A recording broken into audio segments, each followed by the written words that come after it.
यहाँ पर हम देखते हैं आखेट खाद्य संग्रह से भोजन उत्पादन तक का जो स्टोरी है वो हम देखते हैं किस तरीके से आखेट खाद्य संग्रह से भोजन उत्पादन किया गया है। तो तुषार की रेल यात्रा हम देखते हैं। यहाँ पर तुषार की रेल यात्रा का एक उदाहरण है जिससे हम समझेंगे। तुषार क्या कर रहा था, अपने रिश्तेदार की शादी में दिल्ली से चेन्नई जा रहा था। रेल में उसे खिड़की वाली सीट मिल गई थी जहाँ से वह बाहर का नज़ारा देखने में मग्न हो गया। तेज दौड़ती गाड़ी से उसने देखा कि पेड़ पौधे खेत खलिहान हैं बड़ी तेज़ी से पीछे छूट रहे हैं। यानी जैसे हम ट्रेन में बैठते हैं तो ये सभी तेज़ी से पीछे छूटते हैं। तभी उसके चाचा ने उसके कंधे पर हाथ रख कर कहा कि पता है, लोगों ने मात्र 150 साल पहले रेल से यात्रा करना शुरू की थी और बस तो इसके कुछ दशक बाद आई है। यानी कि बस रेल के बाद आई थी। तुषार सोचने लगा कि जब लोगों के पास आने जाने के लिए तेज़ रफ्तार वाले सवारियां नहीं थी तो क्या वे यात्रा ही नहीं करते थे? क्या वे अपनी सारी ज़िंदगी एक ही जगह पर बिता दिया करते थे?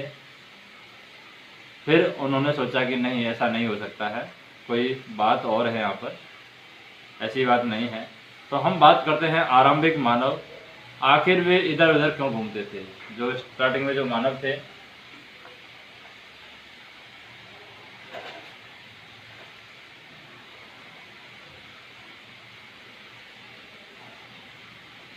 वो किस वजह से इधर उधर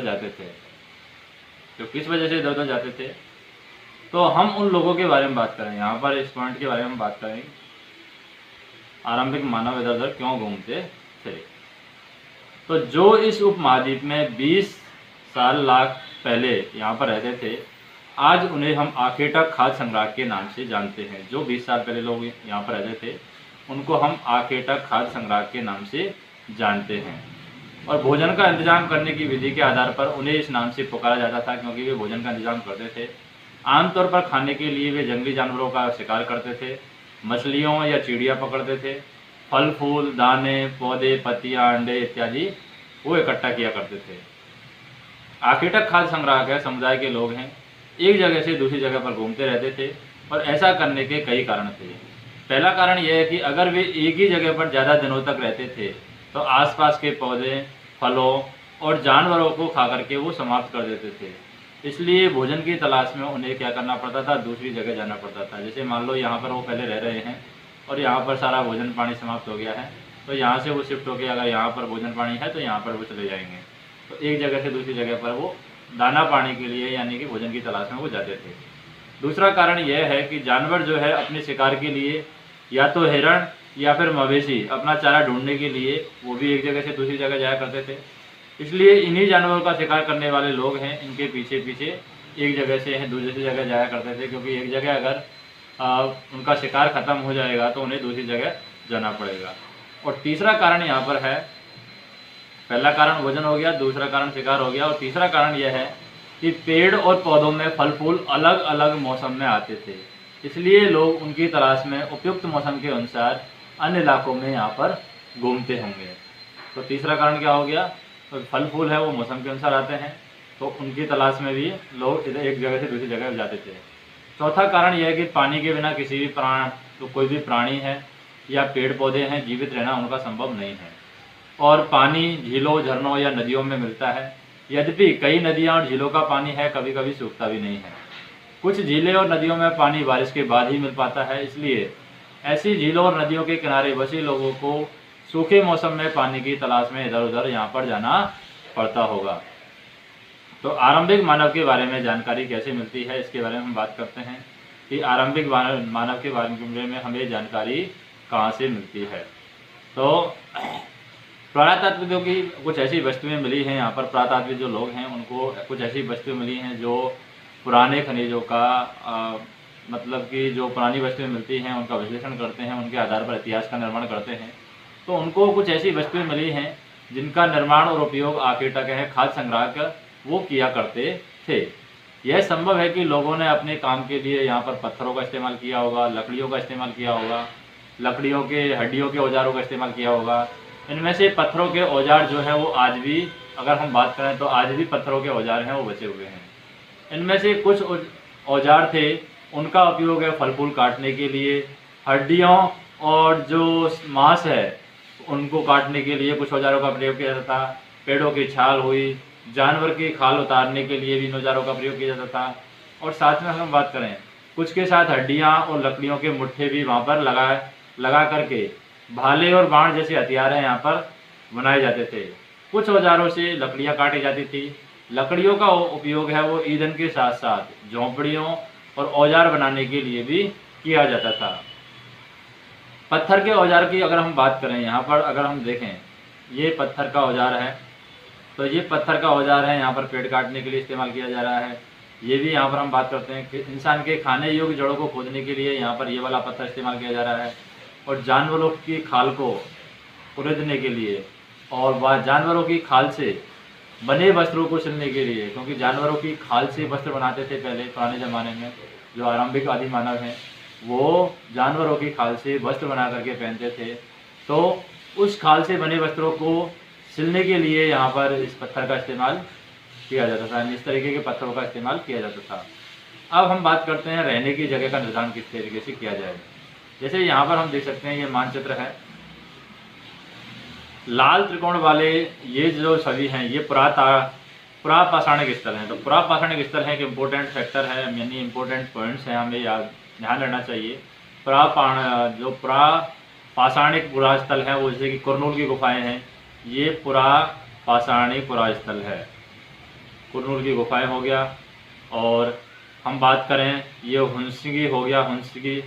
और इधर हम बात करें भीमबेटका है, ये पुरापाषाणिक जो पुरास्थल हैं। अगर हम नवपाषाणिक पुरास्थल की बात करें तो नवपाषाणिक जैसे कि दाऊजली हेडिंग है, चिराद है, कोहिलडवा है, महागड़ा है। और इधर हम बात करें हल्लूर है और पेयम्बल्ली है। ये सभी क्या हैं, ये नवपाषाणिक पुरास्थल हैं। और अगर हम बात करें महापाषाणिक पुरास्थल की, तो पाषाणिक पुरास्थल है वो है आदि चन्नलूर। आदि चन्नलूर है, ये महापाषाणिक पुरास्थल है, आदि चन्नलूर। और ब्रह्मगिरी है, ये ब्रह्मगिरी भी महापाषाणिक पुरास्थल हैं। और इधर हम देखें नवपाषाणिक पुरास्थल देखे थे, उनमें जैसे कि बुर्ज होम है, ये नवपाषाणिक पुरास्थल है। मेहरगढ़ है इधर, वो भी नवपाषाणिक पुरास्थल है। और अगर हम बात करें आधुनिक नगर की, तो कोलकाता हमारा आधुनिक नगर है, मुंबई हमारा आधुनिक नगर है। और अगर आरंभिक गांव की बात करें तो इनाम गांव है, ये आरंभिक गांव था, इनाम गांव हो गया। तो हम बात करते हैं कि वे पुरास्थल है जहाँ पर हमने आखिर खाद्य संग्रह को होने का प्रमाण हमें कहाँ पर मिला है, पुरापाषाणिक पुरास्थलों पर हमें आकेटक खाद्य संग्राहकों के होने का प्रमाण हमें मिला है। इसके अलावा भी कई स्थान पर आकेटक खाद्य संग्राहक रहते थे। हम यहाँ पर कुछ गिने चुने स्थानों को यहाँ पर देखे हैं, जैसे पुरापाषाणिक जो स्थल हैं उन पर कई पुरास्थल नदियों और झीलों के किनारे हैं वो पाए गए हैं। हम बात करें कुछ, जैसे कि यहाँ पर कुछ दिखाया गया है, पत्थर के कुछ महत्वपूर्ण उपकरण दिखाए गए हैं। यहाँ पर ये हैं पत्थर से बने हुए, इसलिए लोग ऐसी जगह ढूंढते थे जहाँ पर अच्छे पत्थर मिल सके। तो ये पत्थर दिखाए गए, इस तरीके की क्वालिटी का पत्थर वहाँ पर मिल सके। तो ये भीमबेटका का यहाँ पर पत्थर है, आधुनिक मध्य प्रदेश में है भीमबेटका। और इसमें भी हम देख सकते हैं मानचित्र में भीमबेटका कहाँ पर है, ये आधुनिक मध्य प्रदेश में है भीमबेटका। और इस पुरास्थल पर गुफाओं व कंदराएं मिली हैं। लोग इन गुफाओं में इसलिए रहते थे क्योंकि यहाँ पर उन्हें बारिश, धूप और हवाओं से राहत मिलती थी। और ये गुफाएं नर्मदा घाटी के पास में है। अगर हम बात करें भीमबेटका की जो गुफाएं हैं वो नर्मदा घाटी के पास में है। तो क्या हम जानते हैं कि रहने के लिए लोगों ने इस जगह को क्यों चुना? क्योंकि यहाँ पर इस जगह पर लोगों के रहने की वजह से क्या हो रहा था, बारिश, धूप और हवाओं से लोगों का बचाव हो रहा था, इसलिए लोग ऐसी जगह को चुनते थे। तो यहाँ पर हम देख सकते हैं जैसे कि लोग जब गुफाओं में रहते थे, तो ये शैल चित्र के बारे में बात कर सकते हैं। जिन गुफाओं में लोग रहते थे उनमें कुछ दीवारों पर चित्र मिले हैं। इसमें कुछ सुंदर उदाहरण हैं मध्य प्रदेश और दक्षिण उत्तर प्रदेश की गुफाओं में मिले हैं। इसमें जंगली जानवरों की बड़ी कुशलता से सजीव चित्रण किया गया है। तो मध्य प्रदेश में तो भीमबेटका होगी, और यहाँ पर अगर हम बात करें इसमें दक्षिण उत्तर प्रदेश में, तो इधर हम बात करें ये दक्षिण उत्तर प्रदेश है, दक्षिणी उत्तर प्रदेश में ये चिराद हो गया। इनमें क्या मिला है, इनमें मिला है जो जानवर हैं, जंगली जानवर, उनकी बड़ी कुशलता से, बड़ी अच्छी तरीके से यहाँ पर चित्रण किया गया है। अब पुरास्थल होता क्या है? अगर पुरास्थल की बात करें, क्योंकि यहाँ पर सारे पुरास्थल दे रखे हैं, पाषाणिक पुरास्थल है, नव पाषाणिक पुरास्थल है, महापाषाणिक पुरास्थल है। तो पुरास्थल होता क्या है? पुरास्थल हम उस स्थान को कहते हैं जहाँ पर औजार, बर्तन और इमारतें जैसी वस्तुओं के अवशेष हमें मिलते हैं, उस स्थान को हम पुरास्थल कहते हैं। ऐसी वस्तुओं का निर्माण लोगों ने अपने काम के लिए किया था और बाद में वे उन्हें वहीं पर छोड़ के चले गए, और ये जमीन के ऊपर, अंदर और कभी कभी समुद्र और नदी के तल में भी ऐसे पुरास्थल हैं वो पाए जाते हैं। और इन पुरास्थलों के बारे में हम आगे भी देखेंगे कि क्या पुरास्थलों के बारे में आगे की जो एनसीईआरटी की बुक है उनमें बताया गया है। अगर आग की खोज की बात करें तो आग की खोज में हम देखें, यहाँ पर ये मानचित्र जो दिया गया है इसमें कुरनूल गुफा देख सकते हैं आग की खोज के लिए। तो ये हमारी कुरनूल गुफाएं हैं, यहाँ पर ये है कुरनूल गुफाएं।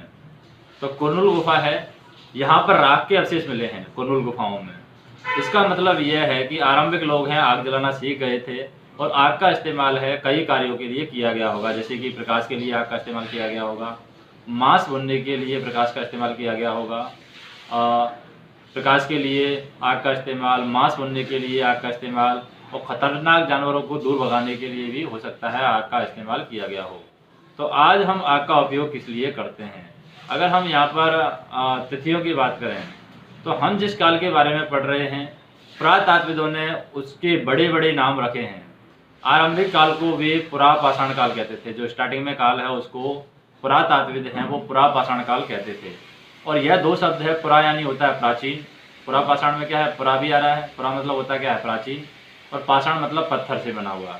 तो यह नाम है पुरा स्थलों से प्राप्त पत्थरों के औजारों के महत्व को बताता है कि पुरा स्थलों से जो भी पत्थरों के औजार मिले हैं उनके क्या महत्व हैं। पुरापाषाण काल 20 लाख वर्ष से पहले 12,000 साल पहले के दौरान माना जाता है और इस काल को 3 भागों में बांटा गया है, आरंभिक, मध्य एवं उत्तर पुरापाषाण युग। मानव इतिहास की अगर हम बात करें, मानव इतिहास की लगभग 99% कहानी इसी काल के दौरान घटित हुई है।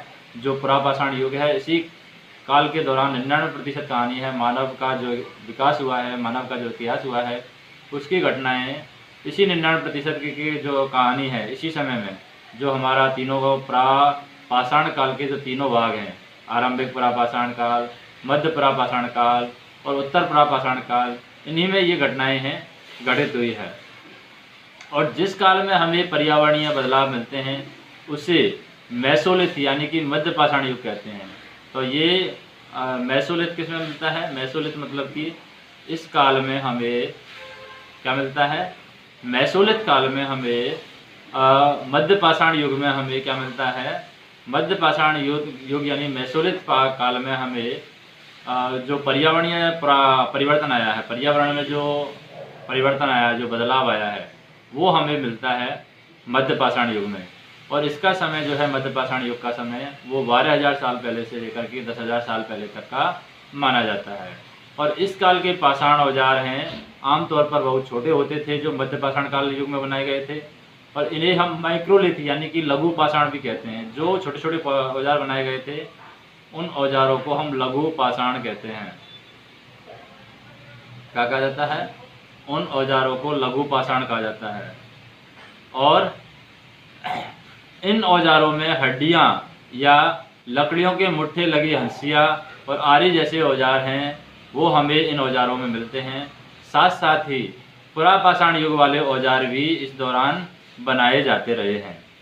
अगले युग की अगर हम बात करें, अगला युग जो आया है 10,000 साल पहले से अगले युग की शुरुआत होती है, इसे हम नवपाषाण युग कहते हैं। क्या कहते हैं? नवपाषाण युग। तो नवपाषाण युग कहा जाता है। नवपाषाण का क्या मतलब होता है? तो हमने जैसे कुछ स्थानों के नाम दिए हैं, जैसे हम देख सकते हैं कि हम पुराने स्थानों के लिए उन नामों का प्रयोग करते हैं जो आज प्रचलित है, क्योंकि हमें ज्ञात नहीं है कि उस काल में इनके क्या नाम रहे होंगे, लेकिन आज हम उनको नाम दे देते हैं। अगर हम बदलती जलवायु की बात करें, लगभग 12,000 साल पहले दुनिया की जलवायु में बड़े बदलाव आए और गर्मी बढ़ने लगी। इसके परिणाम स्वरूप क्या हुआ? कई क्षेत्रों में घास वाले जो मैदान थे, घास वाले मैदानों की संख्या है यहाँ पर, घास वाले मैदान में बनने लगे। इसमें हिरण, बारहसिंगा, भेड़, बकरी, गाय जैसे अन्य जानवरों की संख्या है बड़ी, और वे घास खा करके ही जिंदा रहते थे। जो लोग इन जानवरों का शिकार करते थे वे भी इनके पीछे आए और इनके खाने पीने की आदतों और प्रजनन के समय की जानकारी उन्होंने हासिल करने लगे। हो सकता है कि तब लोग इन जानवरों को पकड़ करके अपनी ज़रूरत के अनुसार पालने की बात सोचने लगे हों। और साथ ही इस काल में मछली भी भोजन का प्रमुख स्रोत बनी थी, जो 12,000 साल पहले की बात है, बदलती जलवायु के समय की बात है। तभी लोगों ने जानवरों को पालना सीखा और तभी लोगों ने मछली को भोजन के रूप में अपना महत्वपूर्ण स्रोत बनाया था। अगर हम बात करें खेती और पशुपालन की, किसकी बात करें? खेती और पशुपालन, जो किस तरीके से हुआ है।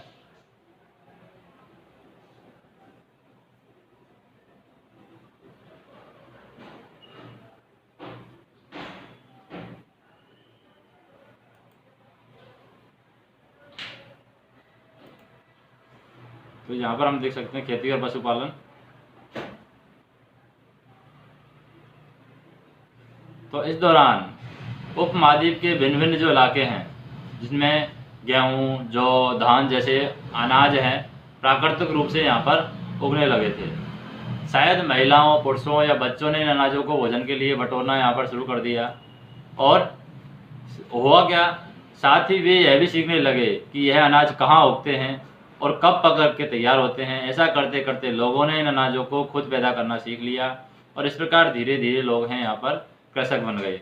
इसी तरह लोगों ने अपने घरों के आसपास चारा रख करके जानवरों को आकर्षित करके पालतू बनाया। और सबसे पहले जिन जंगली जानवरों को पालतू बनाया गया था वह कुत्ते का जंगली पूर्वज था, जिसको सबसे पहले पालतू बनाया गया था। और धीरे धीरे लोग हैं भेड़, बकरी, गाय और सूअर जैसे जानवरों को अपने घरों के नज़दीक आने को उत्साहित करने लगे। ऐसे जानवर झुंड में रहते थे और ज़्यादातर घास खाते थे। अक्सर लोग अन्य जंगली जानवरों के आक्रमण से इनकी सुरक्षा किया करते थे और इस तरह धीरे धीरे लोग हैं यहाँ पर पशुपालक बन गए। तो क्या हम जानते हैं कि सबसे पहले कुत्ते को ही पालतू क्यों बनाया गया था? क्योंकि कुत्ता है वो वफादार माना जाता है, और दूसरा वो घास भी नहीं खाता है, और तीसरा कुत्ता मांसाहारी होता है। तो उस समय स्टार्टिंग में जो मांस है मछली के रूप में जो मिलता था वो भी बड़ी आसानी से मिल जाता था। अगर हम बचने की प्रक्रिया की बात करें तो लोगों के द्वारा पौधे उगाने और जानवरों की देखभाल करने को बचने की प्रक्रिया का नाम यहाँ पर दे दिया गया। और अपनाए गए ये पौधे और जानवर अक्सर जंगली पौधे और जानवरों से ही भिन्न होते थे। जो भी यहाँ पर पौधे अपनाए गए थे, जो भी यहाँ पर जानवर पालतू के लिए बनाए गए थे, वो जंगली पौधे और जानवरों से भिन्न होते थे।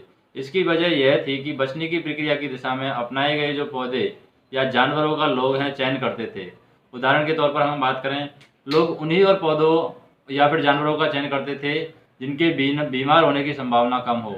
यही नहीं, लोग उन्हीं पौधों को चुनते थे जिनके बड़े दाने वाले अनाज पैदा होते हों, साथ ही जिनकी मजबूत डंडले अनाज के पके दानों को बाहर निकालने में संभल सके। यानी कि अनाज का जो पका हुआ दाना है उसका भार को संभालने में कायम हो, भार को संभालने लायक हो, उसी अनाज को लोग उगाने के लिए चुनते थे।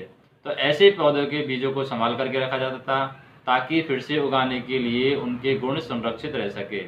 उन्हीं जानवरों को आगे प्रजनन के लिए चुना जाता था जो आमतौर पर अहिंसक होते थे।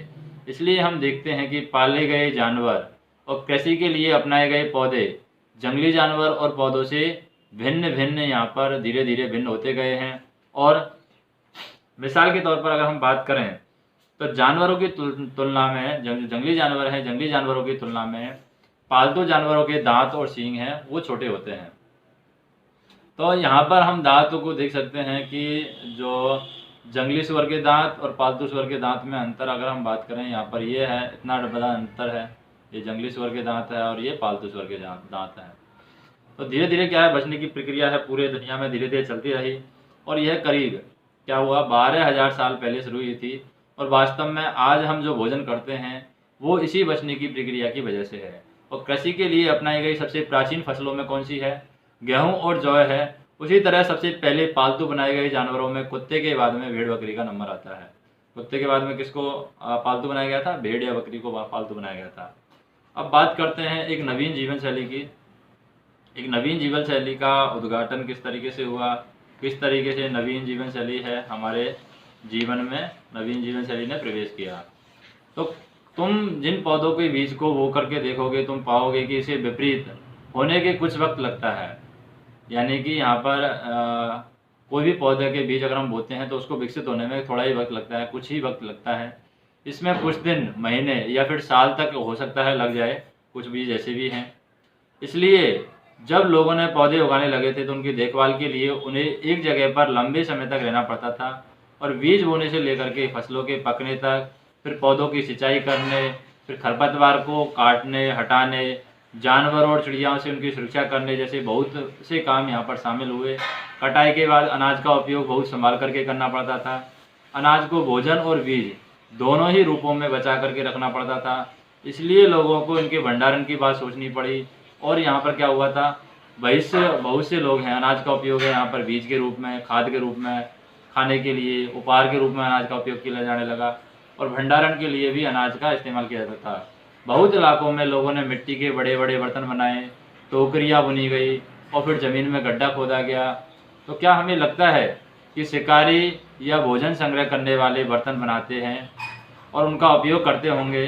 तो इसके जवाब में हम कारण बता सकते हैं कि क्या तुम्हें लगता है कि शिकारी या भोजन संग्रह करने वाले हैं वो भी बर्तन बनाते या उनका उपयोग करते होंगे? क्योंकि शिकारी हैं वो भी बर्तन में ही भोजन खाते होंगे, या फिर उसका जो शिकार किया है उसको स्टोर करने के लिए वो क्या करते होंगे, बर्तन का इस्तेमाल तो करते होंगे। जानवर चलते फिरते खाद क्या थे, भंडार थे। जानवरों की अगर बात करें, जानवर बच्चे देते थे, और जिससे उनकी संख्या भी जानवरों की क्या होती थी, बढ़ती थी। और अगर जानवरों की देखभाल की जाए तो उनकी संख्या तो बढ़ती थी, साथ ही उसमें दूध भी हमें प्राप्त होता था, भोजन का भी एक अच्छा स्रोत था। यही नहीं, जानवरों से हमें मांस भी मिलता था। दूसरे शब्दों में अगर हम कहें तो पशुपालन भोजन के भंडारण का एक तरीका था, और एक चलता फिरता क्या था, खाद्य भंडार था। भोजन के अतिरिक्त जानवरों से हमें क्या क्या मिल सकता है? आज जानवरों का उपयोग किस लिए किया जाता है, इसके बारे में हम बात कर सकते हैं। हम बात करते हैं आरंभिक कृषकों और पशुपालकों के बारे में। आरंभिक कृषक और पशुपालक में हम देखें, यहाँ पर एक मानचित्र दिखाया गया है। ये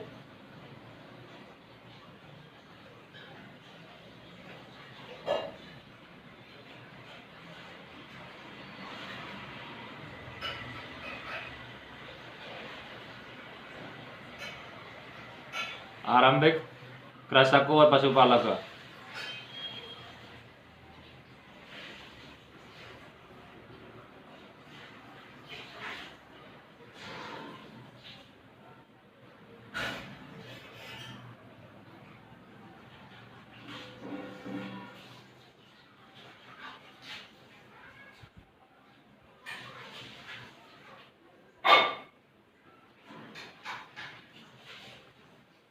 तो यहाँ पर आरंभिक कृषक और पशुपालकों की बात करें तो यहाँ पर क्या है, तुम्हें कई, यहाँ पर अगर हम बात करें, ये नीले वर्ग देखें, ये क्या है, ये हमारे यहाँ पर क्या है, नव पाषाणिक पुरास्थल हैं।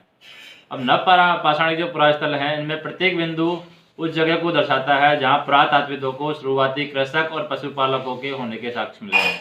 तो ये नव पाषाण जो पुरास्थल हैं, यहाँ पर जितने भी नीले बिंदु देखे हैं, जैसे कि महागढ़ा, कोल्डी हवा, चिराद हुआ, दाऊजली हेडिंग हुआ, पैयमपली हो गया, हल्लूर हो गया, मेहरानगढ़ हो गया, मेहरगढ़ हो गया, और विरजोहोम हो गया। यहाँ पर क्या है, पुरातात्विदों को कृषक और पशुपालकों के होने के साक्ष्य मिले हैं, और ये पूरे उपमहाद्वीप में पाए गए हैं।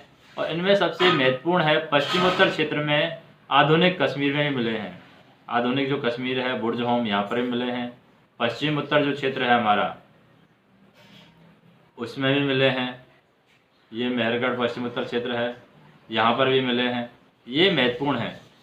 और पूर्वी और दक्षिणी भारत में भी यहाँ पर पाए गए। पूर्वी भारत में से दाऊजली हेडिंग है, चिराद है। दक्षिणी भारत में पैयमबली, हल्लूर है, ये दक्षिणी भारत में पाए गए हैं।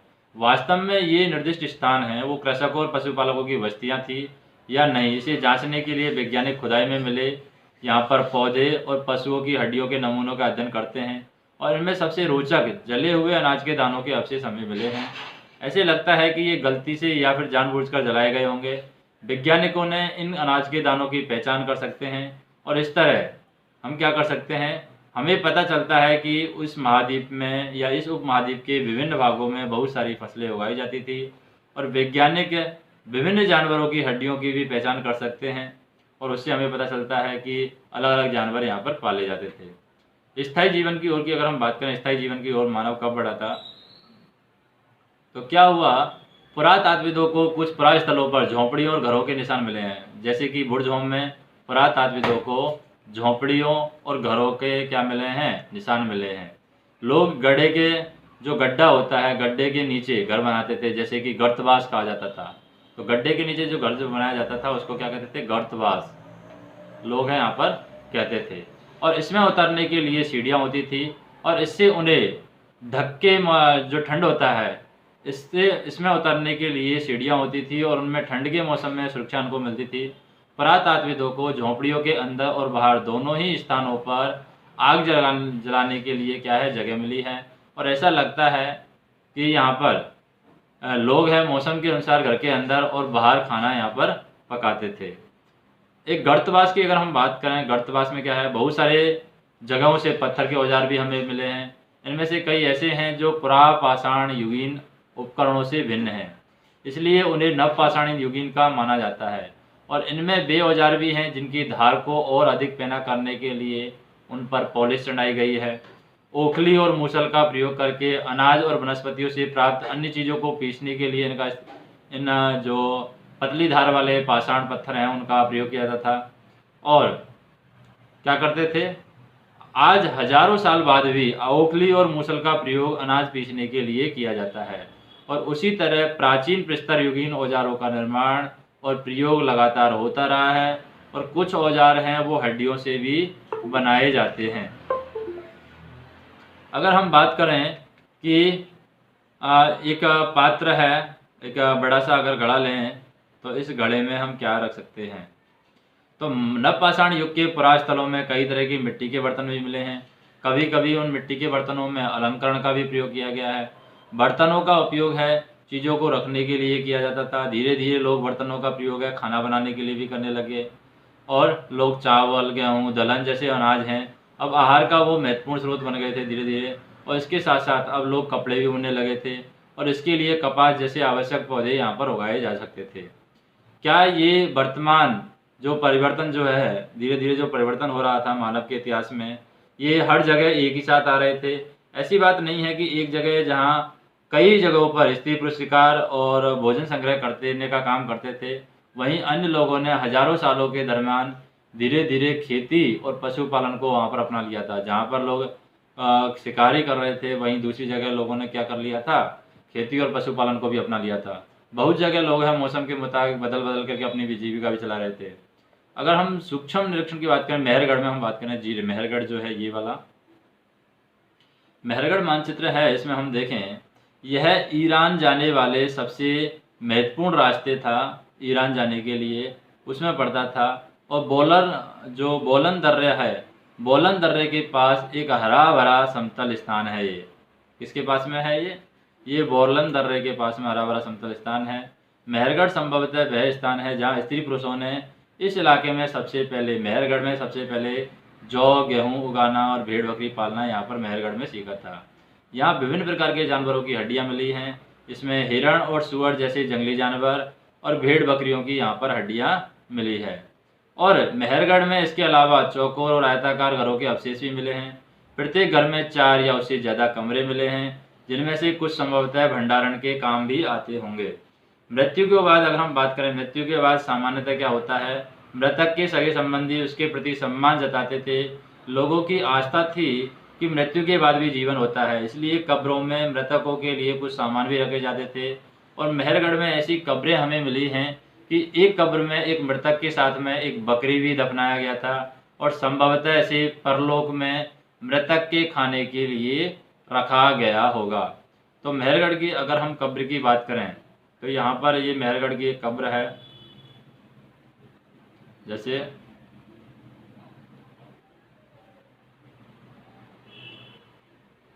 मेहरगढ़ में एक घर का चित्र हम देखें और कब्र भी हम देखेंगे। ये तो वो घड़ा है जिसमें हम क्या भर सकते हैं, भंडारण के लिए इसका इस्तेमाल कर सकते हैं, कुछ भी चीज़ यहाँ पर भर सकते हैं जो भी उस समय पुराने समय में काम आती थी।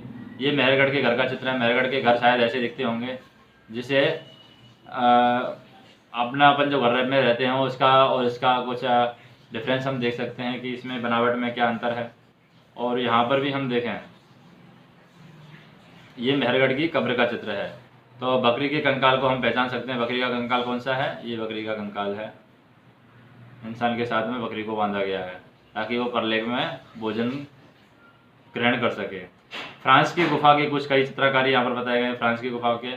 तो यहाँ पर हम क्या कर सकते हैं, फ्रांस में हम देखेंगे कि फ्रांस की एक गुफा है। इस पुरास्थल की खोज लगभग 100 साल पहले 4 स्कूली छात्रों ने की थी और इस तरह के चित्र हैं लगभग 20,000 साल पहले से लेकर के 10,000 साल पहले के बीच बनाए गए होंगे। इसमें कई जानवरों के चित्र हैं, जंगली घोड़े भी हैं, गाय भी है, भैंस, गेंडा, रेडनियर, बारसिंगा और सुअरों के गहरे चमकीले रंगों से इसको चित्रित किया गया है। इन रंगों को लोह चारकोल जैसे खनिज पदार्थों से यहाँ पर बनाया गया। अगर रंगों की बात करें तो रंगों को किससे बनाया गया है? इन रंगों को लोह अयस्क और चारकोल जैसे खनिज पदार्थों से बनाया जाता था। और यह संभव है कि इन चित्रों को उत्सव के अवसर पर बनाया जाता था या फिर हो सकता है शिकारियों के द्वारा शिकार पर निकलने से पहले कुछ अनुष्ठानों के लिए इनको बनाया गया हो। क्या हम जानते हैं कि बनाने का और भी कारण बता सकते हैं कि इसको मनोरंजन के लिए हो सकता है इनको बनाया गया हो। अब हम बात करते हैं कुछ, जैसे कि आखेटक खाद्य संग्रह क्या होता है। पुरास्थल हमने देखा, उद्योग स्थल, आवासीय स्थल, पुरापाषाण, मध्य पाषाण, लघु पाषाण, कृषक, पशुपालक, नवपाषाण युग और कब्र के बारे में बात करा है। तो नवपाषाण जो पुरास्थल है हम तुर्की में देख सकते हैं। तुर्की में क्या है, नवपाषाण युग के सबसे प्रसिद्ध पुरास्थलों में से एक है चताल हयूक तुर्की में है। ये चताल हयूक क्या है, नवपाषाण युग का सबसे प्रसिद्ध पुरास्थल है जो कि तुर्की में है। और चताल हयूक के नाम से है तुर्की में। और यहाँ पर दूर दराज स्थानों में नई चीज़ें यहाँ पर दूर दराज के दूर सी जगह से लाई जाती हैं और इनका उपयोग किया जाता है। जैसे कि सीरिया से लाया गया चकमक पत्थर, लाल सागर की कोड़ियाँ, भूमध्य सागर की सीपियाँ। और यहाँ पर उस समय तक पहिए वाले वाहन का विकास यहाँ पर नहीं हुआ था। लोग सामान खुद ही लाते थे या फिर जानवरों की पीठ पर लाद कर लाया जाता था। तो यहाँ पर बात कर सकते हैं कोड़ी और सीपियों का उपयोग क्या होता होगा। तो यहाँ पर कोड़ियाँ, जैसे लाल सागर की कोड़ियाँ और भूमध्य सागर की सीपियाँ, इनसे यहाँ पर इनका उपयोग किया जाता था। दूर दराज से कई चीज़ें लाई जाती थी, उनका उपयोग किया जाता था। जैसे कि सीरिया से लाया गया चमकाओं का पत्थर, लाल सागर से कोड़ियाँ लाया जाता था और भूमध्य सागर की सीपियाँ। तो कोड़िया क्या होता है और सीपिया क्या होता है वो हम देख लेंगे। और यहाँ पर हम बात करें कि तुम आज 12,000 साल पहले पत्थर की गुफा में रहते थे और यहाँ पर तुम्हारे मामा की एक भीतरी दीवार पर चित्र बना रहे हैं, तुम उसकी सहायता करना चाहोगे तो कौन सा रंग तुम बनाओगे, रेखाएं खींचोगे या फिर रंग भरोगे, तुम्हारे मामा तुम्हें कौन सी कहानी सुनाएंगे, ऐसा कुछ अपनी कल्पना कर सकते हैं। अगर हम बात करें कुछ महत्वपूर्ण तिथियों की, अगर इसमें तो जैसे कि हम बात करें कि मध्य पाषाण जो युग है 12,000 से 10,000 साल पहले का बात है। मध्य पाषाण युग बचने की प्रक्रिया का आरंभ है लगभग 12,000 साल पहले हुआ था। नवपाषाण युग का आरंभ 10,000 साल पहले हुआ था। मेहरगढ़ में बस्ती का आरंभ है लगभग 8,000 साल पहले हुआ था। और यहाँ पर हम बात कर सकते हैं कुछ क्वेश्चंस पर, जैसे कि आखिर खाद्य संग्रह का एक स्थान से दूसरे स्थान पर क्यों घूमते रहते थे, उनकी यात्रा और आज की हमारी यात्रा में क्या समानता है, क्या भिन्नता है, उनमें कितना टाइम लगता था, अब कितना टाइम लगता है। आखिर खाद्य संग्रह का आग का उपयोग किन किन चीज़ों के लिए करते थे, क्या तुम आग का उपयोग किसमें से किसी चीज़ के लिए करना चाहोगे जो आज कर रहे हैं उनमें से। तो हम भोजन पकाने के लिए भी कर रहे हैं आग का इस्तेमाल, पहले भी करते थे। कृषक और पशुपालकों का जीवन है आखेटा खाद्य संग्राहकों के जीवन से कितना भिन्न है, 3 अंतर हम बता सकते हैं। तो ऐसे हम इन चीज़ों के बारे में जान सकते हैं कि स्टार्टिंग में क्या हुआ था। जो ये चैप्टर है हमारा कौन सा, आखेटक खाद्य संग्रह से भोजन उत्पादन तक किस तरीके से लोगों ने अपनी यात्राएं की है, वो हमने देखा था।